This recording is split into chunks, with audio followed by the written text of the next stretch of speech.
கோவை துடியலூர் பகுதியில் பூட்டிய வீட்டில் இருவர் சடலமாக மீட்கப்பட்டதால் பரபரப்பு ஏற்பட்டிருக்கிறது. பேக்கரி நடத்தி வந்த கோழிக்கோட்டைச் சேர்ந்த ஜெயராஜ் மற்றும் மகேஷ் ஆகியோர் சடலமாக மீட்கப்பட்டிருக்கிறார்கள். மகேஷ் கழுத்தறுக்கப்பட்ட நிலையிலும் ஜெயராஜ் தூக்கிட்ட நிலையிலும் சடலமாக மீட்கப்பட்டிருக்கக்கூடிய சூழலில் என்ன நடந்தது என்ற கள விவரங்களை வழங்குவதற்காக செய்தியாளர் சதீஷ் இணைப்பில் இருக்கிறார். சதீஷ், வணக்கம். இந்த பூட்டிய வீட்டிலிருந்து இரு சடலங்கள் எப்போது மீட்கப்பட்டுச்சு? முழு விவரம் என்ன? வணக்கம். இங்க கோவை துடிலூர் அடுத்துள்ள விஸ்வநாதபுரம் பகுதியில் பார்த்தீங்கன்னா, கோழிக்கோடு கேரளா மாநில கோழிக்கோடு பகுதியை சேர்ந்த ஜெயராஜ் மற்றும் மகேஷ் ஆகியோர் வாடகை வீட்டில் இருக்கிறாங்க. கடந்த ஒரு 4 வருஷமா இந்த வீட்டில் இருக்கிறாங்க. இவங்க துடிலூர்ல இருந்து சேரன் காலனி செல்ற வழியில பார்த்தீங்கன்னா பேக்கரி வச்சு நடத்திட்டு வராங்க. இந்த நிலையில கடந்த 2 நாளா பேக்கரி பூட்டியே கிடந்திருக்கு.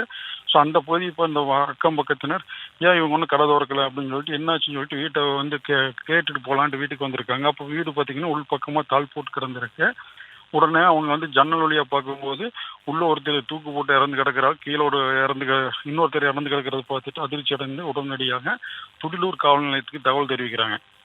சம்பவத்துக்கு விரைந்து வந்த போலீசார் வீட்டின் கதவை உடைத்து உள்ளே சென்று பார்த்தபோது உள்ள ஜெயராஜ் அப்படிங்கிறவர் பார்த்தீங்கன்னா தூக்கு போட்டு இறந்து கிடக்கிறாரு. மகேஷ் கழுத்தறுக்கப்பட்ட நிலையில இறந்து கிடந்திருக்காரு ரத்த வெள்ளத்துல.